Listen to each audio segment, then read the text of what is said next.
Desde el primer fotograma, Bob Esponja convirtió el fondo del mar en un laboratorio de alegría, y ese laboratorio nació, paradójicamente, de un aula de biología marina. Su creador venía de enseñar mareas, algas y criaturas del intermareal a estudiantes que primero miraban el océano como un mapa azul y después como un cosmos con vecindario. Por eso, Fondo de Bikini huele a apuntes húmedos y a chispazos de tiza, y de ahí que cada risa esté barnizada con datos de mar, porque cuando una esponja se convierte en protagonista, no lo hace por accidente, lo hace porque la esponja real es el edificio vivo más humilde y más antiguo de los mares, un filtro silencioso que bebe el océano para ordenarlo, y esa quietud ancestral, llevada a la animación, se convierte en un optimismo inagotable que todo lo atraviesa. Así que entremos, puerta chirriante y luz de neón, a la piña más famosa del planeta, y bajemos por la escalera de caracol de sus curiosidades hasta la bodega donde el humor y la ciencia se dan la mano. Para empezar, la casa de Bob Esponja no es una roca ni una concha, sino una piña. Esa elección tiene perfume de chiste, pero también de botánica tropical, porque la piña es el cartel luminoso de la hospitalidad, y en el lenguaje callado del fondo marino se convierte en metáfora de bienvenida. Además, su silueta espinosa crea una textura perfecta para que la luz submarina, que viaja como una orquesta amortiguada, haga brillar cada relieve, y por eso cada amanecer en Fondo de Bikini tiene un destello dorado que nos dice: aquí vive alguien con el corazón encendido, alguien que ríe, trabaja, pesca medusas y lava platos como si la vida fuese siempre sábado. Sin olvidar que la piña, fruta que crece en módulos hexagonales, se lleva bien con la geometría natural de los corales y con las esponjas verdaderas que forman colonias con patrones hipnóticos, de modo que la broma y el ecosistema bailan a la vez. Sigamos con el detalle que hace sonar la campanilla del científico. El nombre del pueblo, Fondo de Bikini, parece moda de playa y sin embargo arrastra la sombra de un atolón famoso por pruebas nucleares de mediados de siglo, lo que en la serie se convierte en un guiño histórico envuelto en colores pastel. Así, el cartel de entrada al pueblo suena a burbuja, pero detrás hay una veta de modernidad con sabor a archivo, y esa doble capa es marca registrada de la serie. Por un lado broma y por otro pozo, como si cada carcajada llevara escondido un pie de foto que dice: también pensamos en esto, aunque no te lo contemos de frente. Y esa complicidad, esa guiñada para el adulto curioso sin traicionar al niño que se ríe, es una receta secreta más valiosa que cualquier salsa. Hablando de recetas, el crustáceo crujiente no es un cubo, ni una cabaña, ni una caracola. Es la forma de una nasa para cangrejos, una trampa de madera que los pescadores lanzan al agua. Ese diseño no es capricho.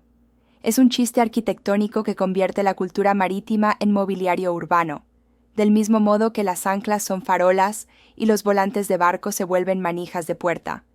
Y por eso comer allí no es solo masticar una cangreburger. Es sentarse en un museo de pesca donde todo lo cotidiano tiene pasado marino. Además, Don Cangrejo administra su negocio con esa avaricia caricaturesca que, a poco que mires, parodia la economía de barrio y el capitalismo de bolsillo. Hay ofertas que duran un suspiro, hay promociones con letra minúscula y hay una caja registradora cuidada como si fuese una reliquia de capitán. Y en medio de todo eso, un cocinero esponjoso que convierte la cocina en un templo del orden. El orden de Bob Esponja es un orden estrafalario que, sin embargo, obedece a leyes muy concretas. Método, repetición, placer por lo bien hecho.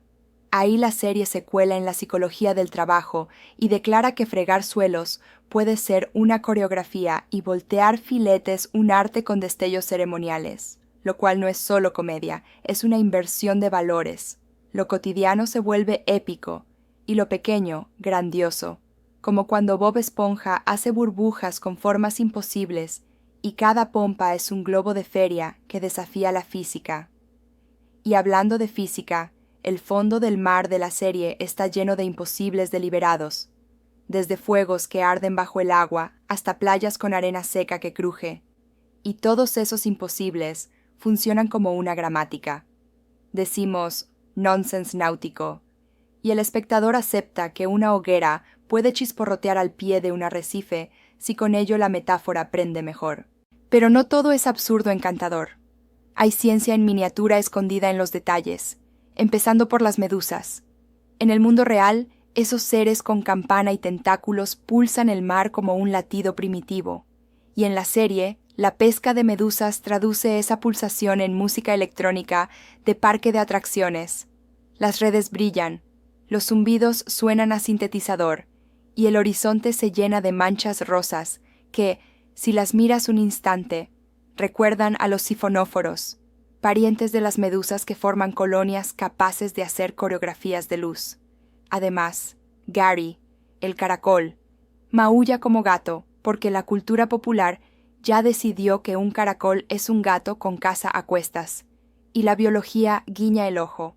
Los gasterópodos dejan rastros, tienen bocas que muerden con rádulas como si fueran limas y se mueven con un pie muscular que parece un gatito caminando en cámara lenta. Así que el chiste de Gary no es solo una ocurrencia, es una sinapsis entre zoología y ternura. Calamardo, con su clarinete, es otra puerta. El clarinete es columna de aire, y Calamardo lo exprime para intentar alcanzar una vida artística de museo, y sin embargo, su desgracia es que vive pared con pared con la alegría ruidosa de Bob Esponja. Entre ambos existe una física emocional, una onda de frustración que choca con otra de entusiasmo y produce interferencias cómicas, como dos mareas que al encontrarse dibujan remolinos. Calamardo no es calamar, sino pulpo, lo cual ya es un guiño taxonómico, y su ceño fruncido nos deja asomarnos a un rincón del alma donde el arte se vuelve una aspiración gigante en un barrio pequeño. Por eso, cuando por fin logra reconocimiento, la broma se hace tierna, y la tierna se hace crítica, como si la serie nos susurrara que el talento y la paciencia a veces se confunden, y que los aplausos llegan como llegan las corrientes, cuando menos te lo esperas. Y volvamos a nuestro héroe poroso, porque su ondulación al caminar es una danza de cubo con muelles, el equivalente marino de un payaso blanco con zapatos gigantes, y sin embargo detrás hay anatomía. Las esponjas verdaderas no tienen órganos, su cuerpo es una arquitectura de canales, cribas y cámaras, movimientos de agua organizados para respirar sin pulmones, comer sin boca y filtrar sin cuchara, y esa rareza roba la escena. Convertir en protagonista a un ser que, en la naturaleza, no tiene ojos, ni cerebro, ni estómago, es una apuesta poética que solo funciona cuando le das un alma tan luminosa que todos los demás quieren seguirla, y esa alma se oye en su risa, un gorgoteo agudo que burbujea como si una botella de refresco se hubiese enfriado al borde del casquete polar y soltase su primer suspiro. Hablemos de voces, porque la voz de Bob Esponja suena como un globo frotado con goma y después pinchado con una aguja de algodón, y ahí hay arte invisible, doblajes que no solo dicen, cantan, risas que no solo suenan, bailan, silencios que no solo callan, miran. La serie demostró que un timbre bien inventado es medio personaje y que una respiración antes de una frase puede ser un gag más potente que un chiste de guión. Lo mismo ocurre con los efectos de sonido, ese mundo Foley en el que una rodaja de sandía sirve para simular un latigazo acuático y un guante de látex inflado se convierte en medusa de juguete, porque el oído, cuando entra al agua, pierde referencias, y los creadores, sabios, inventan nuevas. No olvidemos a Patricio, estrella de mar que piensa a trompicones y ama con lealtad de perro playero. Su simpleza guarda una verdad. Muchas estrellas de mar se regeneran, convierten la catástrofe en oportunidad biológica, y en la serie Patricio regenera su humor incluso después de las peores humillaciones. Su casa de roca es el anticuario de lo mínimo, un lugar donde caben sueños enormes custodiados por una mesa que a veces no es mesa, y por un frigorífico que, cuando se abre, parece un portal a otra dimensión llena de helados. Su amistad con Bob Esponja es un puente colgante sobre el abismo del día a día, una cuerda floja donde el equilibrista sonríe y el público, arriba, contiene la respiración. Plancton, microscópico en cuerpo y gigantesco en ambición, personifica otro fenómeno natural, la inmensidad que cabe en lo pequeño. El plancton real sostiene la vida marina, es sopa primordial actualizada, diminuto ejército vegetal y animal que fabrica oxígeno y energía. En la serie ese batallón se reduce a un villano con un solo ojo que vive en un cubo de cubos y planea asaltar la fórmula secreta, y ese contraste produce una electricidad satírica deliciosa, porque el chiquito que sostiene el mundo aquí intenta comerlo. Además, la ciencia le presta un traje. El plancton necesita la deriva para vivir, y Plancton odia depender de nada, así que lucha contra su propia naturaleza en cada episodio, y eso lo hace tragicómico. Arenita, ardilla de Texas con traje de buzo y cúpula de aire, es una tesis ambulante sobre el intercambio entre mundos, la vida terrestre metida en un casco, el acento campestre insertado en la música surf, la cultura de rodeo montando una raya manta. Su domo es invernadero, laboratorio, casa de té y gimnasio, un terrario invertido que prueba que la curiosidad bien equipada puede cruzar fronteras físicas y culturales. Cuando se quita el casco, la serie subraya la diferencia de medios con la exactitud de las lecciones de colegio. Sin aire no hay ardilla, sin agua no hay pez, y sin imaginación no hay puente. Y si el humor necesita héroes, también necesita mitos dentro del mito. Ahí aparecen el hombre sireno y el chico Percebe, parodias con corazones cansados, que como las conchas viejas, guardan historias de tormentas, llevan cinturones que no funcionan, capas que se enredan y recuerdos más brillantes que su presente, y al mismo tiempo traen una ternura profunda, porque todos hemos visto brillar a nuestros héroes con la luz de otro tiempo, y hemos querido abrazarlos, aunque ya no salten tan alto. En ese abrazo, la serie hace teoría del fan y práctica de familia. Los fondos pintados, ese cielo submarino que parece cartón con acuarela, no son decoración sin más, son una ventana a la artesanía. Cada roca es una mancha con personalidad, cada coral un brochazo con memoria. La estética retro se mezcla con un humor posmoderno que cita anuncios viejos, películas de piratas y cursos por correspondencia, y por eso, cuando aparece el pirata pegado a la pantalla con su mapa de tesoro, uno siente que un cómic sacó la cabeza por el televisor para recordar que la infancia también huele a tinta. Ahora bien, nada de esto sería tan pegajoso sin la estructura del chiste. Tiempos, pausas, remontes, caídas. La serie domina la elasticidad del gag, esa física secreta que estira y encoge la realidad como un chicle. De pronto, un personaje se hace flaco como hilo. De pronto se hincha como flotador. La violencia es de goma, no duele, rebota. La tristeza, cuando llega, no humilla, enseña. Por eso los niños pueden reír y los adultos, además, reconocer el truco y aplaudir el taller donde se hizo. En el fondo del mar real, el color se disuelve con la profundidad y el rojo se vuelve negro a medida que el agua se lo come. En fondo de bikini, sin embargo, el arco iris no obedece a la espectroscopia. La paleta es una fiesta permanente porque el fondo de la pantalla no tiene presión, la tiene el guión, y esa presión la transforma en energía cómica. De nuevo el laboratorio. La naturaleza propone, la animación dispone. Un guiño más.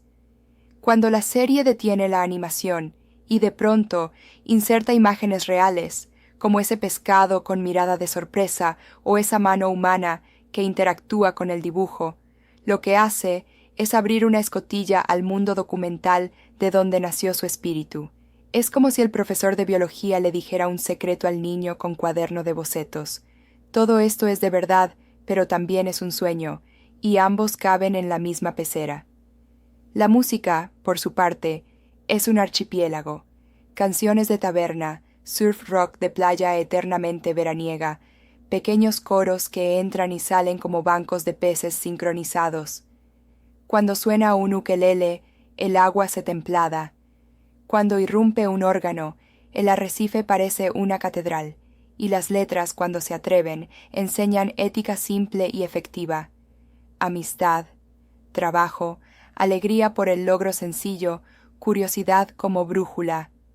La fórmula secreta de la cangreburger es el MacGuffin más jugoso del océano animado, y su secreto cumple una función científica involuntaria.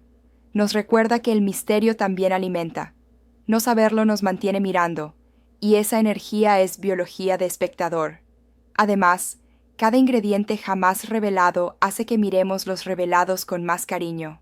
El pan brilla, la lechuga cruje, la salsa se derrama como si fuese luz espesa, y el sonido que acompaña al primer mordisco es un poema ASMR que se burla de los documentales culinarios y a la vez los homenajea. Si alguna vez te detuviste a pensar por qué en el fondo del mar hay escuelas, carnets, semáforos y barcos varados convertidos en casas, la respuesta está en la química entre lo real y lo imposible.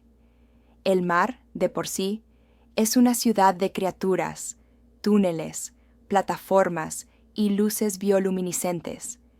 Trasladar la señal de tráfico a esa avenida de agua no es tan absurdo, es lógicamente juguetón, y los barcos varados son la arqueología que se merecen, edificios de otras civilizaciones reconvertidos en barrios vivos.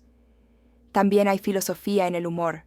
Cuando Bob Esponja fracasa, no se parte, se pliega como goma. Cuando lo rechazan, cocina. Cuando lo despiden, aprende. Su resiliencia no es moralina, sino mecanismo cómico, pero enseña. Las esponjas absorben y tras absorber, filtran. Así Bob absorbe golpes cotidianos, los filtra con una carcajada y devuelve al mundo agua limpia con burbujas. Y aunque el fuego bajo el agua sea imposible, la serie lo usa para encender otras verdades. La imaginación no tiene atmósfera, respira lo que necesita. Las leyes físicas, cuando se cruzan con las leyes del chiste, generan su propia termodinámica. Por eso, un incendio acuático no pretende engañar, pretende alumbrar, y lo consigue. Si miras más de cerca, verás que las fronteras entre especies se vuelven metáfora social. Un cangrejo contrata a una esponja, un plancton se casa con una computadora con alma, un pez se cree estrella de cine frente a un espejo lleno de manchas, y en ese zoológico imposible se ensaya una convivencia en miniatura donde todos se soportan, discuten, se reconcilian y vuelven a reír. El resultado es un ensayo general de barrio amable, con ruidos, sí, pero con vecindad. La risa de Bob, por cierto, tiene textura de neumático inflándose y soltando aire a golpes, y ese tic sonoro se convirtió en icono porque suena distinto a cualquier otra risa animada. No es carcajada cavernosa, no es risilla nasal, es chirrido luminoso. Cuando aparece, el capítulo sube de salinidad y el espectador, como pez curioso, se acerca al cristal. Dentro del universo hay episodios que funcionan como mitos fundacionales. El fantasma cocinero que tiñe de verde la noche, el concurso de cangreburger, donde el orgullo pesa más que el dinero, la aventura en un banco de arena, donde el tiempo se dobla como si una corriente de retorno arrastrase relojes de bolsillo. Cada uno de esos relatos trae una pequeña lección, disfrazada de broma. No todo lo que brilla es oro. A veces lo que suena a monstruo es un eco. Y sobre todo, la amistad es una cuerda con nudos fuertes que resisten marejadas. La ética del trabajo en el crustáceo crujiente se resume en una coreografía: girar, saltear, montar, sonreír. Y si un día el plan fallido de Plankton casi consigue robar la receta, aparece la camaradería como último candado. Bob y sus amigos unen talentos dispares, la ardilla trae ingeniería, el pulpo añade sarcasmo, el cangrejo aporta pánico y negociación, y de esa mezcla sale una defensa perfecta y cómica.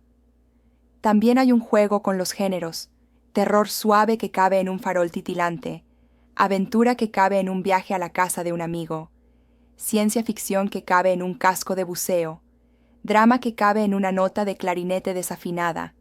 La serie rompe las etiquetas como quien rompe la costra de sal de una salina para descubrir agua brillante debajo. Y hay más, porque el mar es inagotable. Ecosistemas enteros caben en una secuencia de 30 segundos. Un banco de peces dibuja una flecha como si fuese un cartel de carretera. Una corriente en chorro transporta a los personajes como si fuesen hojas de otoño.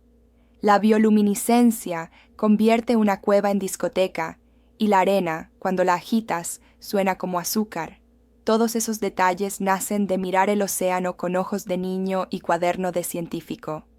En cuanto a la construcción del humor, la serie hizo del silencio un aliado. El tiempo muerto antes del desastre, la mirada a cámara, el zoom que acerca una ceja arqueada y deja que el gag respire. Esa respiración es música, y por eso la edición es una partitura llena de corcheas nerviosas y redondas serenas. Cuando suena una canción sobre la diversión, no es solo letra pegadiza, es un manifiesto comprimido. La alegría no es huida, es elección. Una curiosidad más que late por debajo de todas: la decisión de que la violencia nunca deje marca. Los golpes son de goma, las caídas terminan en rebote, los gritos se desinflan. En un tiempo donde las pantallas a veces disfrutan de la crueldad, aquí la crueldad llega con casco de obra y señal de precaución. Es broma, no te hará daño. Esa ética estética ha criado generaciones que entienden que se puede reír sin humillar y competir sin destrozar. Y, como en toda obra que se convierte en brújula, hay un regreso constante a lo esencial: el hogar, la piña, con sus cuadros de fotos, su cocina impecable, su cama que parece esponja dentro de esponja. Ese hogar, aunque absurdo, suena a verdadero porque cualquiera que haya sentido orgullo al limpiar su cuarto entiende el brillo con el que Bob mira su fregona. Y ese brillo nos redime un poco de la prisa adulta. En definitiva, Bob Esponja es mar de fondo, una ola que parece juego en la superficie pero arrastra, por debajo, un sistema entero de vientos, corrientes y memorias. Su éxito no nació de la casualidad, sino de la mezcla exacta entre conocimiento y desenfado, entre respeto a la ciencia y travesura de patio. Cada personaje es un trozo de arrecife con una voz propia. Cada episodio, una inmersión breve que te deja las orejas llenas de burbujas y el corazón oliendo a sal. Y cuando subes a la superficie, después de reír, te queda el mejor de los sabores: el de haber aprendido algo sin que nadie te lo haya impuesto, como quien recoge una concha perfecta en la orilla y solo después descubre que esa concha guarda una historia de mareas, lunas y vientos. Así que, la próxima vez que veas a esa esponja cuadrada preparar una cangreburger con solemnidad de cirujano y alegría de payaso, pregúntate qué otra ley del mar se está colando de puntillas en tu salón y qué nuevo chiste científico te va a explotar como burbuja en la nariz, porque en ese choque de ciencia y risa vive la magia perdurable de Fondo de Bikini. Déjanos un like y suscríbete. Arriba te dejamos más vídeos para seguir aprendiendo. La Escuela de Navegación de la Señora Puff, ese pequeño edificio donde el mar aprende a conducir como si fuera ciudad, y la ciudad se acuerda de que está sumergida, porque los botes coche son un poema mecánico a la contradicción, hélices que rugen sin moverse, y ruedas que dejan huellas en la arena húmeda. Y allí, en ese cruce de corrientes y bocinazos, Bob Esponja repite examen como quien repite una ola hasta perfeccionar el giro, lo cual suena a chiste, pero también a biología pacífica, ya que los peces, cuando migran, ensayan rutas milimétricas durante vidas enteras, y un error no es caída, es vuelta a empezar. Y en esa paciencia luminosa está la gracia del personaje, porque cada intento fallido de Bob al volante es una clase doble, de humor y de resiliencia, y cada vez que la señora Puff se infla como defensa natural, nos recuerda que hay peces capaces de convertir el miedo en armadura instantánea, un airbag viviente, que en la serie se vuelve metáfora de profesor agotado. Calcemos ahora unas aletas para visitar Goo Lagoon, ese agua sobre el agua, que parece sorbete marino, donde el sol se comporta como foco de teatro, y la gravedad se vuelve un actor caprichoso. Goo Lagoon es una pista de baile para físicas alternativas, una charca espesa que recuerda a los haloclinos reales, esas capas donde el mar cambia de densidad y la luz, al refractarse, distorsiona el mundo como si una lupa gigante hubiera sido olvidada por un dios distraído. Y por eso cuando Bob, Patricio y compañía juegan al voleibol en aquella playa, la pelota traza parábolas con personalidad, como si tuviera memoria de medusa. Y si hay parque donde la niñez del fondo de mar muestra sus guantes blancos, es Glove World, un reino de látex y ferias trasladado a la salinidad. Carruseles que chirrían como anémonas mecánicas y golosinas con forma de dedos que se mueven al viento como algas caricaturescas. Detrás del chiste hay ingeniería. Ferias y barcos comparten una obsesión por el equilibrio, y el parque puentea ese parentesco, convirtiendo la vertigofísica en circo acuático. Cuando la música de organillo se mezcla con el rumor de las burbujas, uno entiende que el fondo del mar también colecciona recuerdos pegajosos en palitos de helado. A la vuelta de la esquina espera Bubble Body, el amigo de jabón al que Bob insufla vida en un día de soledad brillante. A primera vista parece una broma de patio, pero ese personaje translúcido es una clase de física suave. Las pompas formadas por películas finas buscan superficies de energía mínima, cúpulas que negocian con el aire y el agua hasta encontrar la forma más descansada posible. Y ese descanso reluce como alegría, porque la ciencia, cuando olvida su bata, también sabe reír. Además, Bubble Body saca a la luz la etiqueta invisible de fondo de bikini. Aquí la amistad se fabrica con lo que hay a mano, sea un guante, un cubo de arena o una pompa en forma de elefante, y por eso funciona. Nos sumergimos un poco más y aparece Rock Bottom, ese poblado donde los carteles hablan en lengua que parece marea escrita, y los autobuses se comportan como peces huidizos. Esa excursión a lo profundo tiene el aura de los cañones submarinos, lugares donde la presión aprieta las palabras y el tiempo camina raro, y la broma de la lengua incomprensible nos recuerda que los mares son mosaicos de dialectos animales, chasquidos, cantos graves, destellos químicos y señales que el oído humano no percibe. Por eso, la desesperación silenciosa de Bob esperando el bus se vuelve universal, porque todos hemos sentido una parada de transporte público como una fosa oceánica, donde los segundos son criaturas con dientes. No nos olvidemos de Karen, la computadora con corazón que vive con plancton en el cubo de cubos, pareja que suena a ópera de microchips, ironía doméstica y ciencia de sobremesa. Karen es el contrapeso, razón brillante frente a ambición monocular, algoritmo que cocina paciencia frente al plan maestro de la semana. Y juntos montan una comedia que, sin decirlo, habla de cómo la tecnología, si tiene voz y humor, se convierte en familia. Además, su pantalla resplandece como si fuera una ventana al laboratorio real. Listas, prototipos, gráficos que suben y bajan con la misma facilidad con que sube y baja la marea de las ilusiones. Perla, la hija adolescente de Don Cangrejo, entra en escena como un golpe de timbal. Enorme, sensible, de risa contagiosa y sueños de escenario. La biología al fondo sonríe.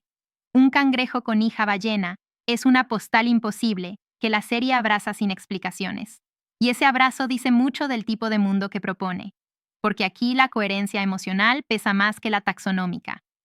Con Perla llega también la música de bandas escolares, el drama de los bailes de graduación, la economía de los caprichos, y el recordatorio de que el dinero, para Don Cangrejo, huele a perfume caro, a lo que el viejo lobo de mar confunde con seguridad en un mundo de corrientes cambiantes. Saltemos a la cocina y escuchemos el credo no escrito del crustáceo crujiente, un ritmo de trabajo que suena a metrónomo mojado.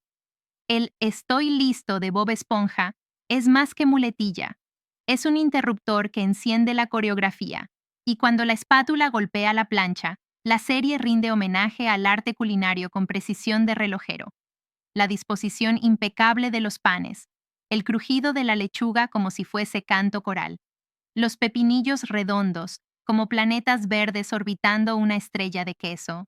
Todo forma parte de una sinfonía comestible que, en el fondo, parodia los rituales de las cocinas profesionales mientras los respeta, y esa doble mirada convierte cada hamburguesa en una pequeña epopeya. Entre fogones, el episodio del vídeo de entrenamiento corporativo destapa otra beta.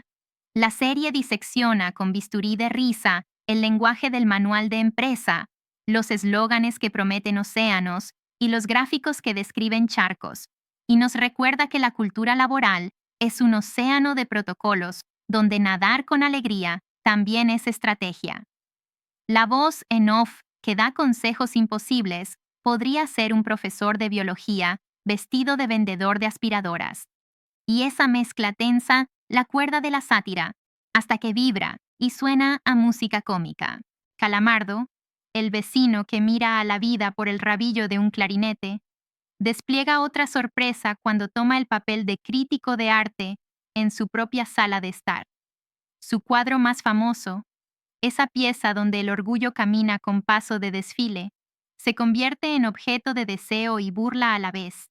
Y ahí, la serie enciende un foco sobre el museo interior de cada uno. La pared donde colgamos nuestros logros, aunque la humedad haga ondas en el papel. Y la alegría de mostrar lo nuestro, aunque el barrio no entienda todavía. La comedia no humilla a Calamardo, lo acompaña, y a ratos le sirve de escalera.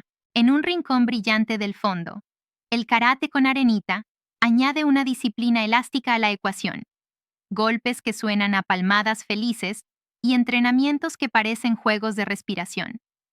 Más allá del gag, hay sabiduría física, artes marciales que enseñan cómo caer para no romperse, cómo moverse con la marea de los problemas y cómo respetar al rival con una reverencia que, bajo el casco de arenita, sabe a tradición, a camino, a hogar portátil.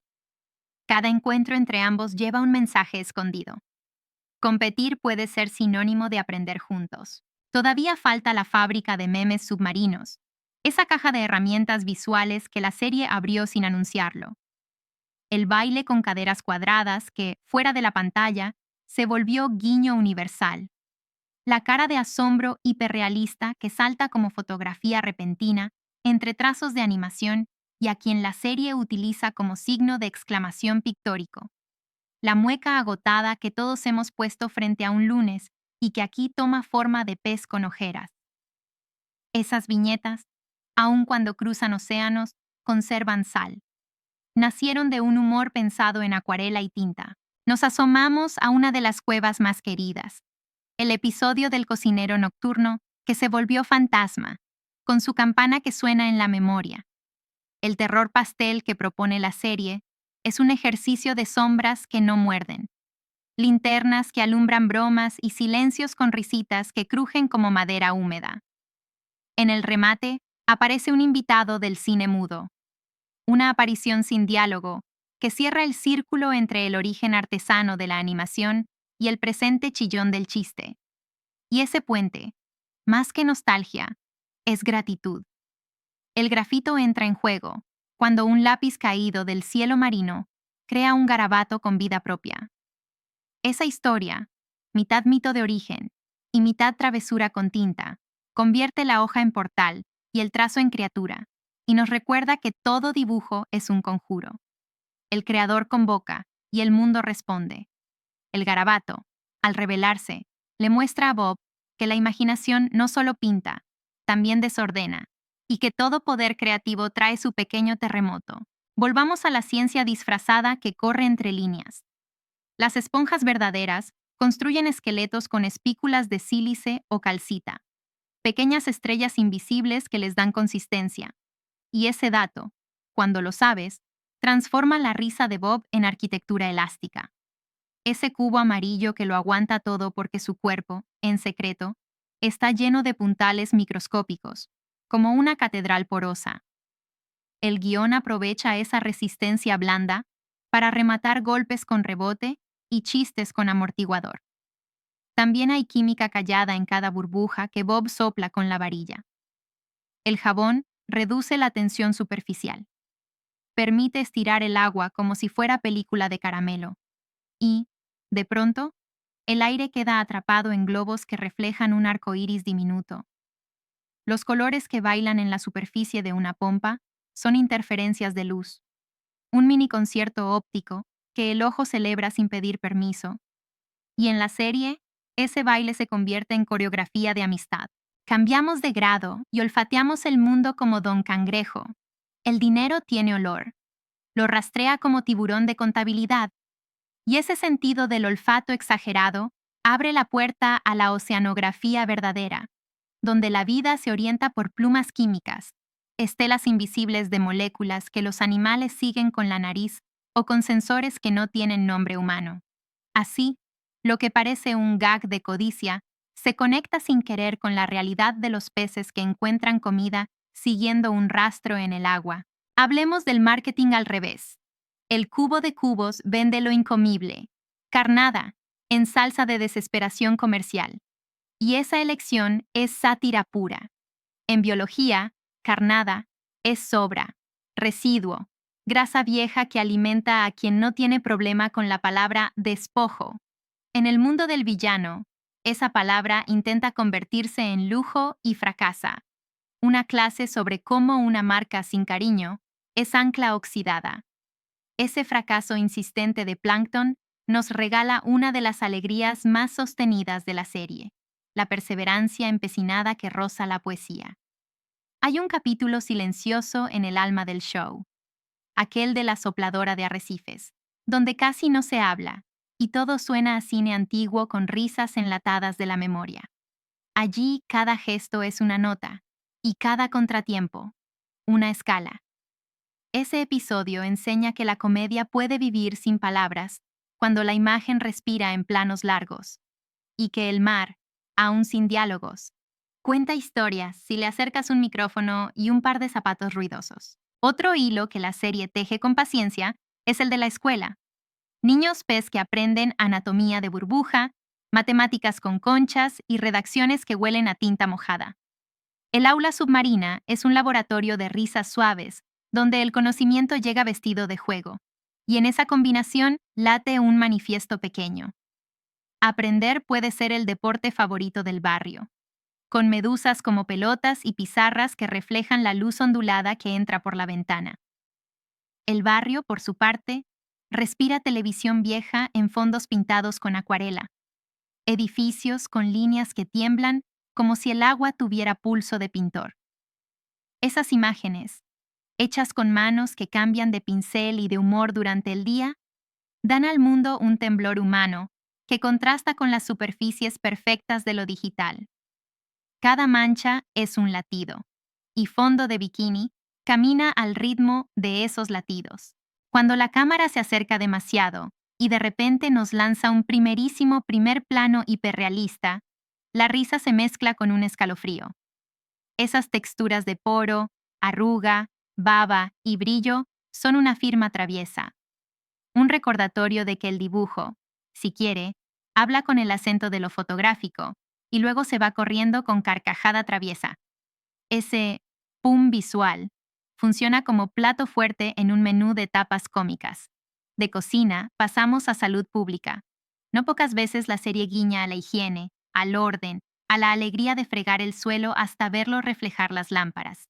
Bob convierte la limpieza en concierto y la organización en fiesta, y de paso inocula un mensaje cálido. El cuidado del hogar, por pequeño que sea, es un arte popular con beneficios inmediatos, una ciencia doméstica que en el fondo de mar huele a limón con sal. En el vecindario también caben fiestas patronales acuáticas, celebraciones que adaptan tradiciones de superficie y las hunden en mar salada, desde árboles decorados que burbujean hasta regalos envueltos en algas crujientes. El ingenio para traducir rituales al hábitat marino revela una idea central del show. La cultura no es fija, es un pulpo con brazos capaces de abrazar realidades nuevas sin perder la esencia. El resultado es tierno, cómico y sorprendentemente coherente. Las manadas de anchoas que invaden el crustáceo crujiente en avalanchas son otra clase gratis. Bancos de peces que se mueven como si compartieran un cerebro. Coreografías colectivas que responden a reglas muy simples de distancia y dirección. La serie lo transforma en estampida graciosa, pero los ojos atentos alcanzan a ver la ciencia dentro de la broma. Como unas pocas leyes locales bastan para generar un huracán de movimiento organizado. En una esquina de arena, la relación de Bob con Mystery, la caballita de mar, es una postal de afecto interespecies que acaricia la domesticación con suavidad de alga. El momento en que debe decidir entre su deber y su cariño, habla bajito de responsabilidad y de despedidas, temas grandes envueltos en papel de regalo de colores. Ahí la serie demuestra que sabe pisar fuerte cuando toca sin romper la concha. Gary merece su estrofa aparte. Caracol con maullido y agenda oculta. Lector paciente y dueño de un sarcasmo apenas audible en sus ojos. Su baba traza caligrafías que Bob interpreta como pistas del destino, y ese juego convierte a un gasterópodo en poeta de pasillos. Detrás del humor, la ciencia vuelve a guiñar. Las rádulas raspan. Los ojos en antena exploran el mundo como radares blandos, y el movimiento del pie hace del suelo teclado. La economía subacuática vibra entre dos extremos: el ahorro feroz de Don Cangrejo y la inversión emocional sin límites de Bob. Esa tensión es comedia y tratado de bolsillo a la vez, porque enseña que el dinero tiene valor cuando compra tiempo para los afectos, y que un billete abrazado demasiado fuerte se vuelve coraza que no deja entrar el agua buena. De tanto repetir chistes con monedas, el show hace pedagogía dulce. Cuando habló de conducción, la serie levantó otra carpa. Educación cívica con burbujas y señales. Semáforos que parpadean al ritmo de una sardina ansiosa. Normas que se adaptan a un medio fluido y demuestran que la convivencia es un invento flexible. En el examen eterno de Bob se esconde la admisión de que aprender a convivir es proceso sin diploma definitivo. Siempre hay otra clase, otro giro, otra rotonda. La banda sonora merece foco de teatro. Entre ukeleles soñadores, metales de banda escolar, guitarras playeras y coros que parecen bancos de peces afinados, la música se transforma en agua que moldea escenas. Cada estilo entra cuando la marea del guión lo reclama y se va antes de que el chiste se moje de más. Y esa moderación convierte las canciones en respiraciones. Hay un estudio de sociología en miniatura cuando el barrio entero se moviliza por modas absurdas. Batidos verdes que prometen revolución. Gafas con forma de coral que juran mejorar la visión nocturna. Aparatos milagro que al estropearse revelan la credulidad alegre de la comunidad. Lejos de burlarse con crueldad, la serie reparte pellizcos de realidad. Todos somos peces que, alguna vez, hemos seguido una corriente brillante para descubrir que solo era reflejo. La luz, por cierto, es personaje. Atraviesa el agua en haces que tiemblan como manos nerviosas. Se rompe en la superficie con destellos de vidrio sin pulir y entra por las ventanas como hilo de oro líquido. Esos detalles, que el equipo visual convierte en costumbre, sostienen la ilusión de estar bajo el mar sin necesidad de recordarlo cada minuto con palabras. La luz hace el trabajo de un narrador silencioso. El tiempo también adopta formas marinas. Capítulos que estallan en un día y otros que parecen mareas vivas esparcidas en aventuras de mediodía. La elasticidad temporal del show permite que un chiste ocupe un suspiro, o que una idea se convierta en leyenda local. En esa libertad radica gran parte del encanto. Fondo de Bikini se rige por un reloj de algas, no por un cronómetro de oficina. Cuando el humor se vuelve meta y la pantalla simula ser anuncio, tutorial o documental, la serie exhibe su caja de herramientas con alegría de taller abierto. Esa honestidad juguetona le funciona porque jamás abandona el corazón, jamás deja de cuidar a sus criaturas. El artificio es evidente pero amable, como un mago que muestra el doble fondo del sombrero y aún así hace aparecer una medusa. Hay espacio para la botánica submarina, bosques de kelp que enmarcan persecuciones con estética de selva, praderas de pasto marino donde los personajes pueden tumbarse a pensar como si fueran gatos al sol y corales que, cuando les prestas oído, suenan a ciudad que nunca duerme. Esos escenarios no son tapices, son coprotagonistas con raíces en la naturaleza, y por eso su belleza no cansa. La lengua de fondo de Bikini merece micrófono propio. Las expresiones inventadas, los juegos de palabras que crujen como krill, los insultos que jamás hieren y los modismos que imitan mareas. El humor verbal del show entiende que la música del idioma es tan importante como el significado, y de ahí la eficacia de sus estribillos, que se pegan más por ritmo que por semántica. La frase hecha se convierte en abrigo para el espectador. Cuando todo parece dicho, el show todavía encuentra una esquina para ensayar ternuras nuevas. La tienda de juguetes que huele a plástico viejo y a aventura. La máquina expendedora que cumple el papel de adivina de barrio. El buzón que guarda cartas para nadie hasta el día en que, por fin, alguien decide escribir. Esas miniaturas emocionales son el pan de cada día del show. Microrrelatos colgados de la pared como cuadros pequeños que miras de reojo y te cambian el humor. Y mientras avanzamos por este arrecife de detalles, conviene recordar que, detrás de la risa, trabajó y trabaja un ejército de artesanos del tiempo. Guionistas que podan hasta dejar el chiste al ras, dibujantes que hacen bailar a la línea, montadores que colocan silencios como si fueran perlas, músicos que pescan motivos en la misma red donde otros pescan lubinas.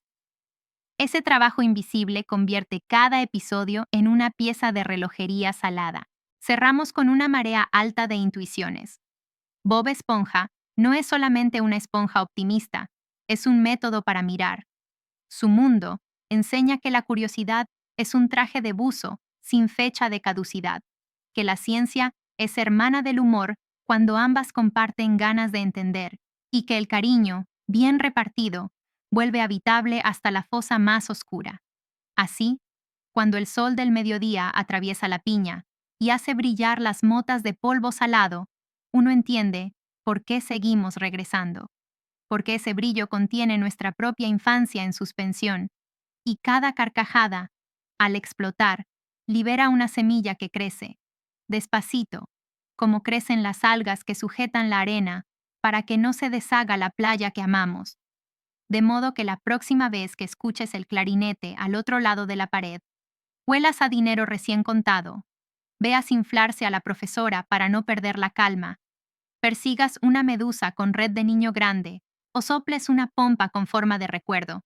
Recuerda que bajo la risa hay un arrecife entero de ideas respirando contigo, y que basta con asomarse un segundo, con ojos de buzo y corazón de vecino, para descubrir que todavía quedaban tesoros sin desenterrar. Abrimos el cofre por una esquina que reluce poco. Larry la langosta levanta pesas en la orilla de Goo Lagoon, mientras el sol dibuja un teatro de espejos sobre la superficie. Y bajo cada flexión musculosa, late una lección sencilla de fisiología marina. Porque la fuerza en el océano no es solo músculo, es flotación aliada, densidad que te sostiene y te engaña. Y por eso el gimnasio al aire salado funciona como una catedral, donde la gravedad se toma vacaciones. Entre gruñidos amables y poses ridículas, aparece una idea útil. La salud también es humor. Y en fondo de bikini, el cuidado del cuerpo va de la mano con el cuidado de la risa, como si las endorfinas fuesen peces luminosos que saltan de la barra de halterofilia a la boca abierta del público. Doblamos la esquina hacia los muelles, y allí nos espera el olor a algas secas mezclado con pintura fresca. Los rótulos del pueblo, con tipografías que parecen talladas en madera mojada, cuentan historias antes de ser leídos. Hay letras que ondulan como anémonas y serifas que recuerdan a garras de cangrejo. Y ese diseño, tan juguetón, sostiene un truco silencioso de la serie. Convertir la identidad visual en un personaje más. Cada cartel, cada menú, cada anuncio falso que irrumpe como parodia de televisión local Sirve de espejo satinado para la cultura de barrio costero, esa que vende recuerdos, exagera peligros y convierte cualquier invento en moda pasajera con sonrisa de vendedor ambulante. Del diseño saltamos a la cartografía. Si despliegas el mapa no oficial de fondo de Bikini, descubres un damero líquido donde conviven el campo de medusas, el barrio residencial de anclas pulidas, un cinturón industrial mal iluminado y esas rutas de autobús que serpentean como anguilas nerviosas. El relieve es un mosaico de rocas con memoria y dunas que se mueven a ritmo de corriente. Y ese paisaje no está puesto al azar. Responde a dinámicas reales. Sedimentos que viajan, praderas de pasto marino que estabilizan, cuevas que respiran como pulmones minerales. De día, la luz crea avenidas. De noche, la bioluminiscencia dibuja veredas secretas, por las que solo transitan quienes saben escuchar el zumbido eléctrico de los organismos que se encienden cuando la luna los acaricia. Más allá de los barrios conocidos, una ruta en espiral nos lleva a la guarida del holandés volador, leyenda flotante con barba de algas y barco que cruje como un bosque. Su presencia arrastra ecos de mitos de marineros que escuchaban susurros en las jarcias, y la serie captura ese temblor ancestral para convertirlo en comedia fosforescente. Sustos que no asustan, cadenas que suenan a chatarra amable, acuerdos que se firman con tinta de calamar juguetona.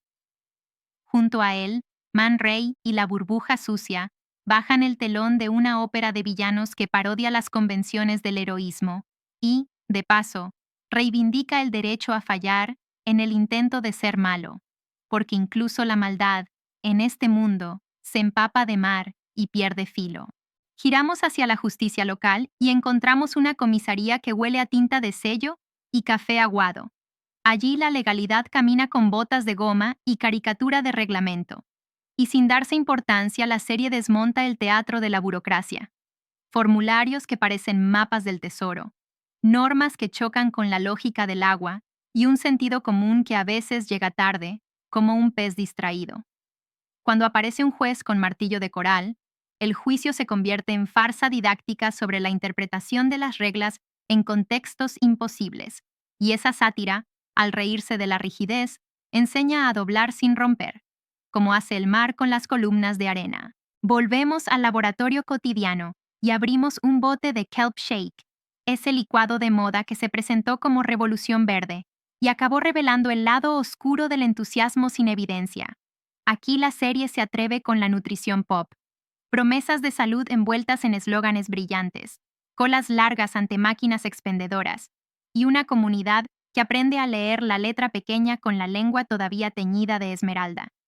La moraleja no castiga, invita a preguntar, a pedir pruebas, a entender que incluso en un pueblo de dibujos animados, conviene saber qué entra por la boca cuando el marketing canta más fuerte que la razón. En la otra acera, la concha mágica abre su oráculo con voz de juguete antiguo. Su consejo aleatorio convierte la estadística en ritual y plantea, entre carcajadas, un dilema que la ciencia conoce bien: la tentación de obedecer al azar cuando las variables nos desconciertan. La concha acierta y falla con el mismo descaro, y la serie, al celebrarlo, propone un antídoto: reír para desactivar el hechizo, agradecer a la suerte lo que toque, pero no delegar siempre en la moneda lanzada dentro de una caracola. Salimos del bosque y descorchamos otra botella de fenómenos: la difusión de olores bajo el agua, esa coreografía microscópica de moléculas que se dispersan y forman penachos perfumados. En fondo de Bikini, los personajes siguen rastros invisibles como si fueran detectives con hocico de nutria. Y ese juego, además de servir a chistes olfativos, recuerda que buena parte de la vida marina decide con la nariz. Los peces leen mensajes químicos como cartas. Las medusas huelen el peligro a distancia. Los cangrejos calculan oportunidades con antenas que saborean. Y el humor, al amplificarlo, nos entrega una clase de oceanografía química, envuelta en papel de burbuja. Bajamos a la cueva donde los ruidos nacen y topamos con el taller del Foley. Apios crujientes convertidos en huesos que no existen. globos frotados para imitar la piel de un pez nervioso, papel celofán que se vuelve electricidad estática en la punta de una medusa. Cada efecto, una mentira honesta que el oído abraza por placer. Y entre esos chismes, brillan los silencios, que en esta serie no son vacíos sino peldaños. El instante previo a la catástrofe, la pausa que hace más dulce el remate, el respiro que por contraste da al chiste su estallido perfecto. Sacamos la cabeza por la ventana del aula y nos encontramos con una hibernación que huele a cedro.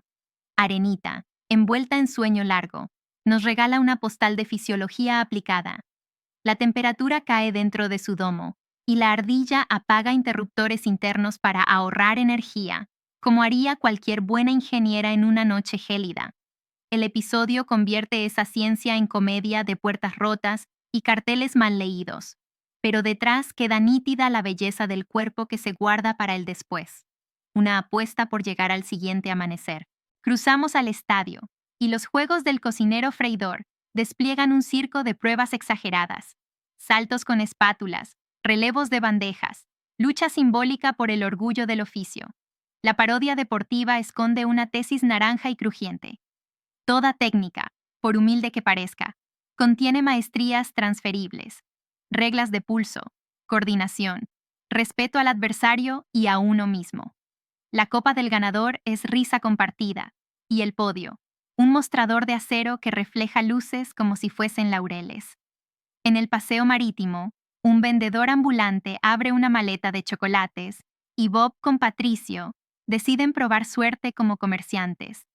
Lo que sigue es un tratado sobre persuasión envuelto en slapstick. Timbres que no suenan, puertas que se atrancan, discursos que se enredan y de pronto, lecciones sobre empatía, escucha y el delicado arte de no invadir la burbuja del otro. La venta, cuando funciona, se parece a cocinar para un amigo. Y la serie, deliciosa, no lo dice, lo muestra. A la vez, el parkour urbano del fondo marino ofrece escenas donde los personajes saltan entre techos de concha, bajan por barandillas de ancla y se deslizan por cuerdas de amarre. La ciudad, entonces, es un gimnasio narrativo donde la física se dobla para dejar paso a la rima del movimiento. Las persecuciones golpean con ritmo de percusión isleña, y el montaje corta como cuchillo de cocina, dejando que la persecución sea un solo de batería con cuerpo de dibujos. Nos hundimos hasta el valle de las fumarolas hidrotermales, territorios donde la vida se alimenta de química y no de luz. Aunque la serie no los visita con etiqueta, su espíritu sonríe cuando aparece una comunidad extraña al borde de una grieta humeante, criaturas que viven de la alquimia del azufre y convierten lo hostil en hogar. Ese guiño silencioso a los extremos recuerda que el mar es laboratorio gigantesco de resiliencia y que el humor, al tocarlo, lo vuelve cercano. Regresamos a la barra del crustáceo crujiente para asistir a una huelga que, al margen de la pancarta, suena a clase de derechos compartidos. Empleados que negocian sin manual, carteles pintados con manos temblorosas, consignas que alternan ingenuidad y sabiduría.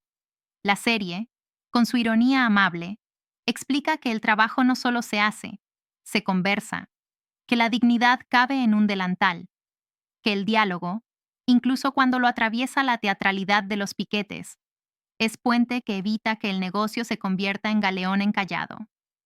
En el extremo opuesto del mapa, late el Salty Spittoon, taberna de dureza performativa, donde la masculinidad se mide a base de fanfarronadas. La broma desnuda la fragilidad del postureo. Un músculo flexionado no siempre es fortaleza, a veces es miedo disfrazado. Y mientras tanto, en la esquina, la casita de perritos calientes para sensibles celebra otra valentía, la de admitir que preferimos la risa a la pelea, el helado a los golpes, la amistad a la prueba de valor. A los pies de un coral vibrante, la banda de Calamardo ensaya a la intemperie y el barrio entero termina soplando, golpeando, desafinando y de repente, encontrando afinación por acumulación de voluntad. Esa explosión de música de barrio es una declaración generosa. El arte puede ser órgano de comunidad, una red que atrapa la tristeza y la transforma en celebración. Y qué ironía bella, que el vecino que más se queja encuentre la gloria cuando su orgullo se abre y comparte el escenario. Atravesamos un portal temporal que se abre en una nevera olvidada, y Calamardo despega hacia un futuro de cromo y silencio. La rareza futurista, con pasillos infinitos y frío vacío, sirve de contraste para una idea luminosa. El ruido, cuando viene del vecindario, también es pertenencia. El minimalismo extremo puede ser cárcel si no tiene una risa al lado, y el pasado, por caótico que fuere, guarda calor en rincones que no sabíamos que extrañaríamos. Cambiamos de latitud y topamos con una lluvia submarina hecha de partículas en suspensión, copos finos de materia orgánica que caen como nieve lenta. Ese nieve marina alimenta a quien vive en la penumbra. Y la serie, sin señalarlo, se alinea con ese ciclo cuando muestra que incluso las obras de una historia, el detalle que parecía menor, pueden convertirse en almuerzo para otra escena, en chispa para otro chiste, en semilla para otra ternura. En la tienda de instrumentos, el clarinete de Calamardo comparte escaparate con ukuleles que huelan a verano perpetuo, y cada cuerda tensa a su modo la fibra emocional del pueblo. La música hawaiana roza el surf rock y ambos estilos soplan la vela de un barco que navega de nostalgia a fiesta en cuestión de compases. Esa variedad tímbrica es brújula sonora del show, siempre al servicio del gesto, nunca encima de él. Sobre el mostrador de un colmado, un tarro de pepinillos brilla como joya doméstica. Aún ese detalle se vuelve símbolo. La economía del sabor, la alquimia de lo encurtido que convierte lo sencillo en tesoro ácido. La cangreburger, sin revelar su misterio, nos ha enseñado a respetar las capas. El pan que contiene, la lechuga que canta, el tomate que pinta, el pepinillo que puntúa. Cada ingrediente es una sílaba. Y la frase completa solo suena cuando cada nota entra a tiempo. Abre luego el telón una escena de meteorología marina. Torbellinos que se forman en esquinas y succionan sombreros. Remolinos que nacen de nada y quitan el aliento con sus giros. Corrientes internas que desplazan a los vecinos como cintas transportadoras gigantes. La ciudad responde con creatividad. Sogas para cruzar de portal a portal. Semáforos que conocen los caprichos del viento líquido. Planes de evacuación que parecen coreografías de carnaval. El tiempo, aquí, también es personaje con humor y cambios de humor. Pisamos la biblioteca, ese lugar infravalorado donde el silencio suena a coral. Gary pasa páginas con cautela de bibliotecario felino, y en los estantes hay manuales de navegación, atlas de algas, biografías de piratas con anotaciones al margen. El saber, en este pueblo, no es erudición fría, es herramienta de aventuras y antídoto contra la ingenuidad mal informada. Cada libro, una botella con mensaje que alguien sí recoge. Avanzamos hacia la línea donde la animación se desnuda y la técnica enseña costuras. Anticipación en un gesto de ceja. Seguimiento en el tentáculo que tarda un segundo más en frenar. Exageración en el rebote que desafía a la gravedad por pura gracia. Esta gramática invisible, heredada de maestros que dibujaban con lápiz y paciencia, sostiene la magia con disciplina. Es la ciencia del movimiento puesta al servicio del asombro, una física exagerada, que sin embargo, obedece a reglas claras para que lo imposible parezca inevitable. Volvemos al cubo de cubos, donde Karen despliega, en pantallas con brillo de espejo, prototipos que fallan con elegancia. Hay un arte en el fallo bien presentado, y el laboratorio doméstico de esta pareja improbable lo domina. Listas, iteraciones, pruebas que se archivan con mimo. Ese proceso, al ser comedia, pierde miedo y se vuelve cercano, como si la innovación fuese un juego de sobremesa con chips y carcajadas. En el muelle, una cámara antigua captura imágenes granuladas del barrio. Stop motion que palpita, maquetas que respiran, muñecos con articulaciones visibles que, sin embargo, transmiten ternura. Cuando la serie entra en ese formato, rinde homenaje abierto a la artesanía de otras épocas, a la paciencia que mueve mundos milímetro a milímetro, y demuestra que, con el corazón en el sitio, todos los estilos pueden convivir en la misma pecera. Nos inclinamos sobre el campo de medusas y descubrimos, escondido, el capítulo ecológico más sobrio: la captura masiva para extraer jalea y venderla como oro rosa. La trama, entre risas, denuncia una codicia que esquilma lo que sostiene la fiesta. Aparecen palabras grandes dichas bajito: equilibrio, límites, restitución. Y cuando por fin las redes se guardan y las medusas vuelven a danzar, el silencio posterior suena a disculpa y a promesa de cuidado. Cruzamos a la relojería de la ciudad y escuchamos el tic-tac de calendarios raros, festividades que cambian como las mareas, celebraciones inventadas que ensamblan restos de costumbres de la superficie y las sueldan con humor salado. El resultado es una cultura elástica que se sabe viva y por eso no teme adaptarse, reírse de sí misma, corregirse con alegría cuando una tradición lastima en lugar de abrazar. Al borde de un acantilado rocoso, un globo de aire atrapado bajo la arena crea una cúpula donde se cuelan voces con eco. Esos fenómenos, tan bellos como peligrosos en la naturaleza, se convierten aquí en cavernas de juego, salas de conciertos improvisadas, jardines de palabras que rebotan, y otra vez la serie toma la realidad y la dulcifica sin anularla, recordando que el mar guarda trampas. Sí, pero también juguetes naturales, que piden un poco de respeto y mucha curiosidad. El servicio postal, con carteros que nadan contracorriente y buzones que se cierran con lenguas de alga, es una coreografía discreta que sostiene relaciones. Cartas que llegan tarde a propósito para crear reencuentros más dulces. Paquetes que contienen sorpresas blandas. Postales que alguien colecciona como si fueran pequeños faros. La comunicación, así, deja de ser trámite y se convierte en ritual con sabor a sal. Giramos la esquina social y miramos la vida nocturna, no la de fiesta, sino la de los que barren cuando la música baja. Bob a veces se queda más allá de su turno, no por héroe, sino por amor a lo hecho. Esa ética, tan poco estridente, recorre el pueblo como corriente subterránea. El que arregla el semáforo, la que endereza el cartel, quien revisa la marea para saber si mañana habrá que ajustar horarios. El mundo funciona por chispas de responsabilidad que nadie aplaude, y la serie las enciende con chistes que son abrazos. Hay un capítulo entero en el arte del disfraz. Personajes que se ponen bigotes imposibles, guardapolvos que huelen a teatro escolar, gafas enormes que no engañan a nadie, y aún así cambian el rumbo de la escena. La identidad, entonces, se vuelve juego de espejos, y nosotros aprendemos que el rol que inspeccionamos desde fuera suele esconder una necesidad: gustar, pertenecer, explorar otra cara del yo sin riesgo de naufragar. En la tienda de antigüedades, una brújula vieja apunta a donde quiere y sin querer enseña una verdad marinera. La orientación no siempre es norte magnético.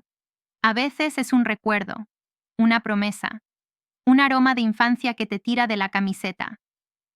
Fondo de Bikini es ese sitio al que se vuelve por magnetismo emocional, y cada episodio ajusta ligeramente la aguja para que, al final, regresemos al hogar por caminos distintos. Viajamos a la fábrica de chistes visuales mínimos: una gota que cae, un ojo que parpadea, una burbuja que estalla. Ahí reside el puntería fina del show, capaz de construir un cierre redondo con apenas un gesto bien colocado. La comedia, cuando confía en su público, se permite respirar, y esa confianza se nota en la valentía de dejar que un plano espere, que el remate llegue con elegancia y no a patadas. Pisamos el taller de utilería y vemos aparecer artilugios que harían sonreír a un inventor de garaje. Redes con memoria, espátulas con ego, aspiradoras de arrecife que convierten hojas en viento. Cada aparato es un poema de ingeniería absurda con pies de ciencia. Aprovechar diferencias de presión, canalizar flujos, domesticar turbulencias. El chiste y el cálculo, otra vez, se dan la mano. A un costado del muelle, Skilliam, presume éxito con brillo de revista, y Calamardo pelea con esa sombra larga. La rivalidad, como todas las rivalidades memorables, revela más del que envidia que del envidiado, y el capítulo acaba siendo una lección amable sobre el valor de la obra sincera frente al aplauso prestado. La serie no castiga el deseo de reconocimiento, lo depura hasta dejarlo en su forma más sana, compartir lo que amas hacer, aunque nadie te haga una reverencia. Desplegamos, por fin, la alfombra roja para el merchandising cotidiano de barrio. Muñecos de vinilo con sonrisa de piña, espátulas de juguete, lunas de papel que huelen a cumpleaños, juegos de mesa con reglas que cambian sobre la marcha.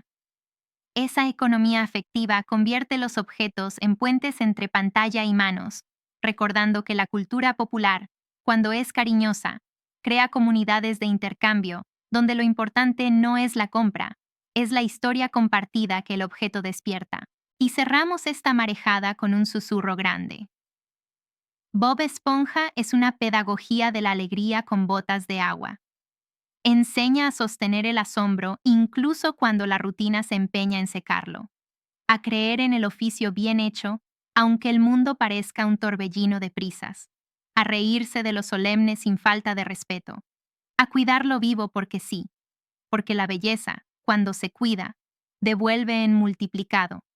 Así que la próxima vez que la cámara entre por la ventana de la piña, que el aceite chisporrotee como fuegos artificiales y que una medusa dibuje una estela rosa en el aire, pregúntate qué parte de tu día todavía puede ser esponja, absorber lo bueno, filtrar lo malo y devolver al mundo una carcajada limpia, con espuma de mar y una pizca de ciencia. Déjanos un like y suscríbete. Arriba te dejamos más videos para seguir aprendiendo.